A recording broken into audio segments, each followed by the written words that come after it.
Hi everyone and welcome back to Books with Karen. I'm Karen. If you're new here, a very warm welcome, and if you are a returner, thanks so much for coming back. I hope you'll all stick around. If you haven't already subscribed, hit the little subscribe button and it will just help boost me up the algorithm, and it's nice to know that people want to watch my channel. So today's video is 10 books that feature a main character of a woman at least over 50. I've read a couple of books, or maybe 2 or 3 books recently that feature older women as the main protagonist. So the Thursday Murder Club obviously is the one that everybody probably knows. Really good series of books. I really enjoyed Mrs. Palfrey at the Claremont by Elizabeth Taylor, not that Elizabeth Taylor. That was a really interesting book. And I also read a book recently called, I think it was How to Age Disgracefully or something like that, by, I think it was Claire Pooley, which I really enjoyed as well. And because I'm obviously over 50, I'm over 60 now, it's nice to read books that feature women who are of a similar age. And I think a lot of us women over 50 do feel like that. It feels like a lot of the books you hear about on YouTube and TikTok feature women in their 20s and 30s. And while I don't mind reading books like that, it's sometimes a little bit more difficult to relate to them. So yeah, I thought I would do some research on books where the main character is a woman over 50 at least, and share them with you. So these 10 books I don't own myself. I've never read any of them, but they are books that I'm going to be putting on my list of books that I want to read. Maybe this year, maybe next year. So I'm apologise if you're going to see the side of my face for most of this, because I am going to be reading the blurbs for you off Amazon. I know a lot of people say they don't like to just hear the blurbs, but how else can you do it really? So yeah, that's what I'm going to be doing. So they're in no particular order. I'll move the camera a bit closer. So the first one is called The Shell Seekers by Rosamunde Pilcher. And if you have read any of these books, obviously let me know in the comments below what you thought of them. This does have 4.5 stars on Amazon.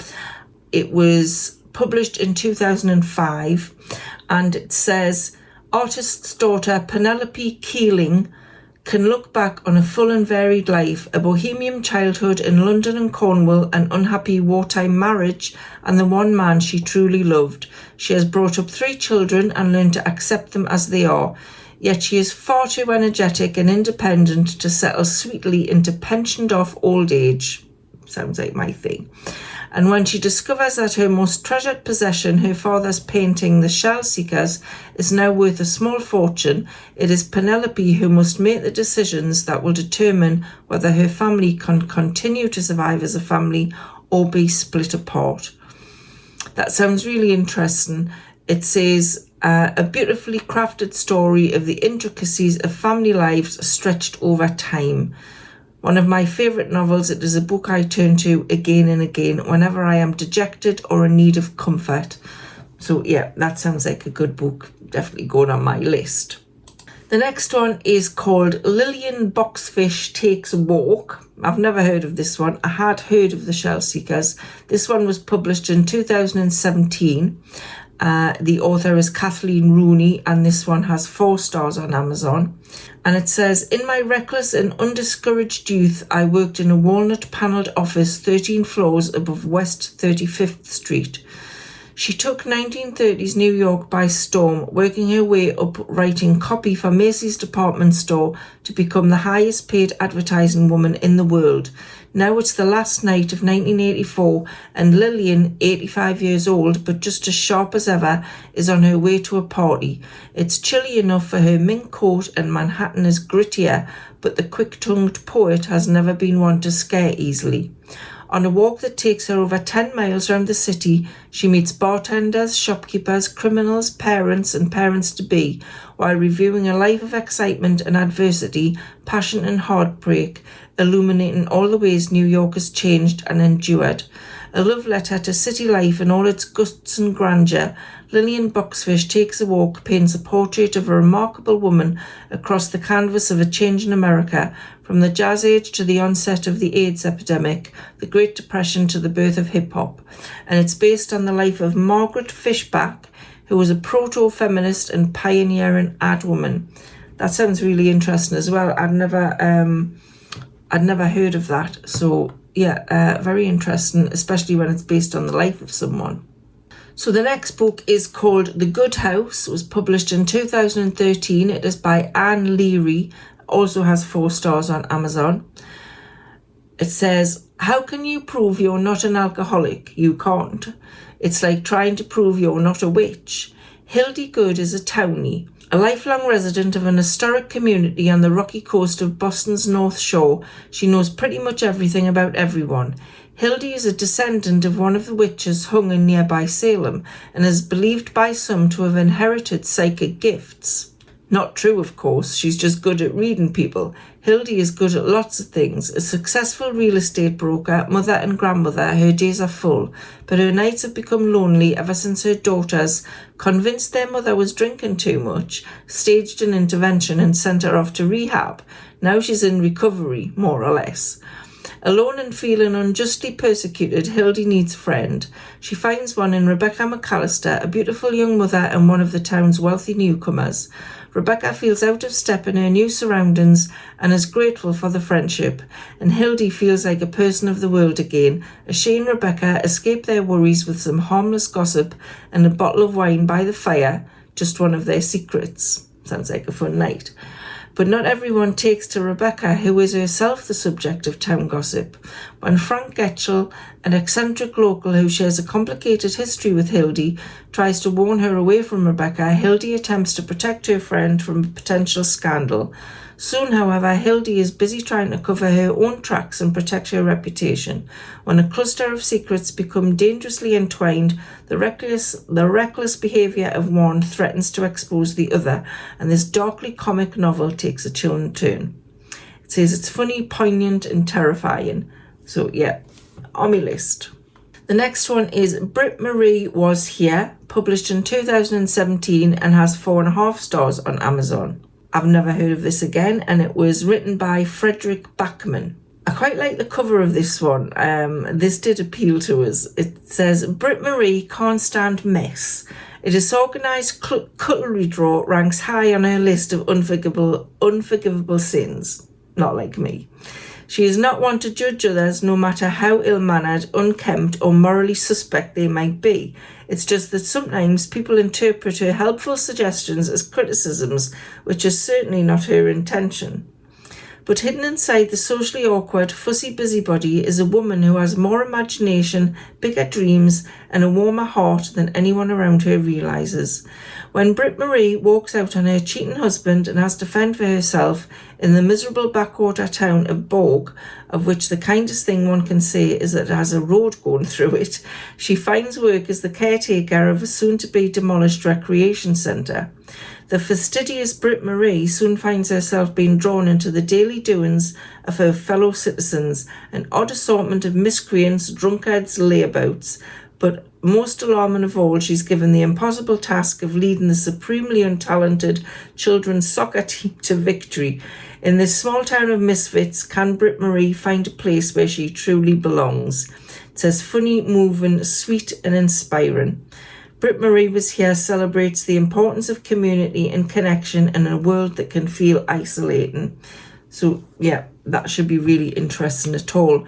Again, let me know if you've read any of these books. Just before I go on to the next book, I wanted to draw the winner of the giveaway that I mentioned in a video a couple of weeks ago, where I was unhauling a lot of books and I said I would give someone 3 of the books out of that lot that I unhauled. So I've just done the random comment picker, and the winner is Sue Hedworth 7809. And Sue, you chose The Midnight House by Amanda Geard, The Nightingale by Kristen Hanna, and Ghost Moth by Michelle Forbes. So if you would like to drop me an email to karen@thegeordiegrandma.co.uk, which is my other channel. I will put it in a pinned comment at the top underneath this video. So if you want to email me at that address and give me your address so I can send you these books, that would be brilliant. I hope you enjoy reading them as much as I enjoyed reading them. The next one, again, I was quite drawn to the cover of this. It is The Last Chance Library by Freya Sampson and was published in 2021. It says June Jones emerges from her shell to fight for her beloved local library. And through the efforts and support of an eclectic group of library patrons, she discovers life-changing friendships along the way. I always love anything that's to do with books, in books. Lonely librarian June Jones has never left the sleepy English village where she grew up. Shy and reclusive, the 30-year-old would rather spend her time buried in books than venture out into the world. But when her library is threatened with closure, June is forced to emerge from behind the shelves to save the heart of her community and the place that holds the dearest memories of her mother. Joining a band of eccentric yet dedicated locals in a campaign to keep the library, June opens herself up to other people for the first time since her mother died. It just so happens that her old school friend Alex Chen is back in town and willing to lend a helping hand. The kind-hearted lawyer's feelings for her are obvious to everyone but June, who won't believe that anyone could ever care for her in that way. To save the place and the books that mean so much to her, June must finally make some changes to her life. For one, she is determined not to go down without a fight, and maybe in fighting for her cherished library, June can save herself too. Sounds like there's a bit of romance in there, which is not my favourite thing, but romance in older women, you never know. It may be, may just appeal to us. So yeah, it's on my list. The next one is The Switch by Beth O'Leary, which was published in 2020. Now, I have heard of Beth O'Leary. She is the author of The Flat Chair, which I've got but haven't read. So it says, so charming, so sweet and so lovely, said Marianne Keyes. So what does it say about it? Lena is too young to feel stuck. Eileen is too old to start over. It's time for the switch. After blowing a big presentation at work, Lena takes a 2-month sabbatical and escapes to her grandmother Eileen's house for some overdue rest. Eileen is newly single and about to turn 80. She'd like a second chance at love, but her tiny Yorkshire village doesn't offer many eligible gentlemen. A life swap seems the perfect solution, but with a rabble of unruly OAPs to contend with, as well as the distractingly handsome local school teacher, Lena learns that switching lives isn't straightforward. In London, Eileen is a huge hit with her new neighbours and with the online dating scene, but is her perfect match nearer to home than she first thought? Again, a love story, but a love story with a little bit of a difference. So, I don't know, maybe I'll grow to like love stories. We shall see. The next one is called Still Life with Breadcrumbs, and it is by Anna Quindlen and was published in 2014. And it says it was longlisted for the Bailey's Women's Prize for Fiction 2014. Now, I don't normally take any notice of things like that, you know, winning Women's Prize or any kind of award lists. I don't really take much notice of them. But the title drew us to it. So it says, Still Life with Breadcrumbs begins with an imagined gunshot and ends with a new tin roof. Between the two is a wry and known portrait of Rebecca Winter, a photographer whose work made her an unlikely heroine for many women. Her career is now descendant, her bank balance shaky, and she has fled the city for the middle of nowhere. There she discovers in a tree stand with a roofer named Jim Bates that what she sees through a camera lens is not all there is to life. Brilliantly written, powerfully observed, Still Life with Breadcrumbs is a deeply moving and often very funny story of unexpected love, romance again, and a stunningly crafted journey into the life of a woman, her heart, her mind, her days, as she discovers that life is a story with many levels, a story that is longer and more exciting than she ever imagined. I like that last bit. But is it another romance? We shall see. It says contemporary fiction. Next we have The Unexpected Mrs. Pollifax, which sounded like a good name. And this is a Mrs. Pollifax mystery book number 1. So there's obviously a series here. I'm not sure when this was published. Let me see if I can find out. It was published in 2020. And it is written by Dorothy Gilman.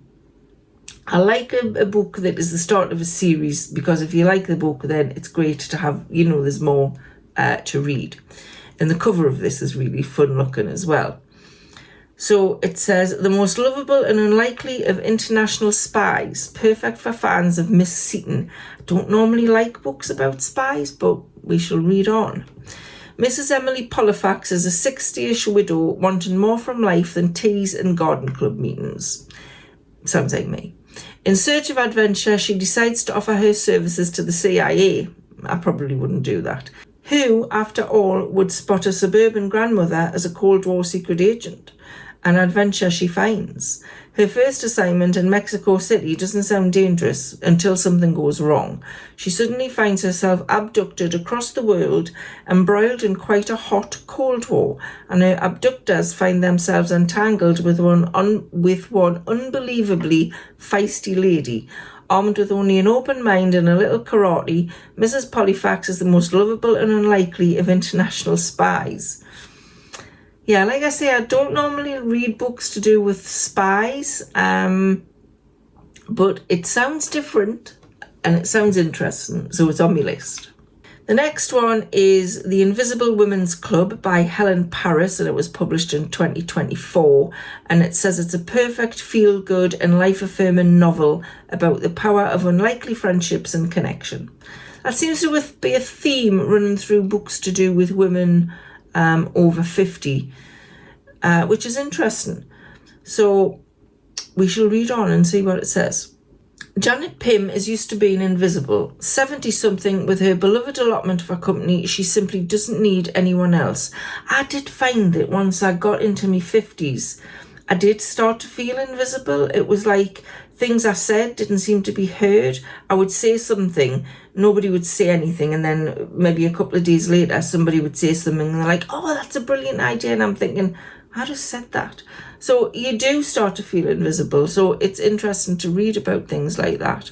It goes on to say, but when the local council threaten to close the allotments, Janet will do anything she can to try to save them, even enlisting the help of her irritatingly upbeat and interfering neighbour Bev. A lot of these books also seem to be about saving something. Is that kind of a what's the word I'm looking for? Like a simile? That's not the word I'm looking for. Like a connection between saving something and saving yourself after you're a certain age? Maybe. As the two women set off on a journey together, Janet begins to realise that perhaps she isn't so happy to blend into the background after all, and that maybe there's more to Bev than she first thought. As they fight to save the place Janet loves most, both women find their voice again, and no one can silence them now. It is a story of friendship, female lives, post-menopause, community spirit, and the importance of connection. I think that seems to be the key after your 50, 60, isn't it? Connection. You need people around you. And the last one on the list, but by no means the least, this is a book called The 100 Years of Lenni and Margot, and it is a Richard and Judy book club pick. I don't know if they still do that, do they? It is by Marianne Cronin, and it was published in 2021, so I guess it was a thing up to 2021. It may still be. Let us know in the comments below if you know anything about it. This says, life is short. No one knows that better than 17-year-old Lenni, but as she is about to learn, it's not only what you make of life that matters, but who you share it with. Dodging doctor's orders, she joins an art class where she bumps into fellow patient Margot, a rebel-hearted 83-year-old from the next ward, so they're both in hospital. Their bond is instant, and as they realise that together they have lived an astonishing 100 years. To celebrate their shared century, they decide to paint their life stories of growing old and staying young, of giving joy, of receiving kindness, of losing love, of finding the person who is everything. As their friendship deepens, it becomes vividly clear that life is not done with Lenni and Margot yet. An extraordinary friendship, a lifetime of stories. Their last one begins here. I do feel like I read somewhere that Lenni has terminal cancer. So I'm guessing that she feels like she's in a similar position to Margot, who is maybe at the end of her life as well. Yeah, I think it's going to be one of those books that is very inspiring and heartwarming, but is also quite sad.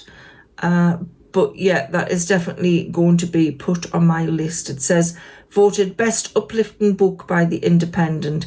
Emotional, involving, witty and sad. Everyone is going to love Lenni and Margot. That just sounds like a really good book to read. So yeah. So those are my 10 books that feature main characters of women who are over 50, over 60, over 70, over 80. Have you read any others that feature those kinds of women? Let me know in the comments below. And like I said, let me know if you've read any of these books and what you thought of them. I hope you found that interesting. I hope you enjoyed it. I know it's just me reading from the screen, but you know, how do you get to find out about books unless you chat to other people about them? You can't possibly, you can't possibly know all of the books there is. So I do like to hear when other people just read the blurbs of books as well. So thanks so much for watching, and I'll see you on the next one.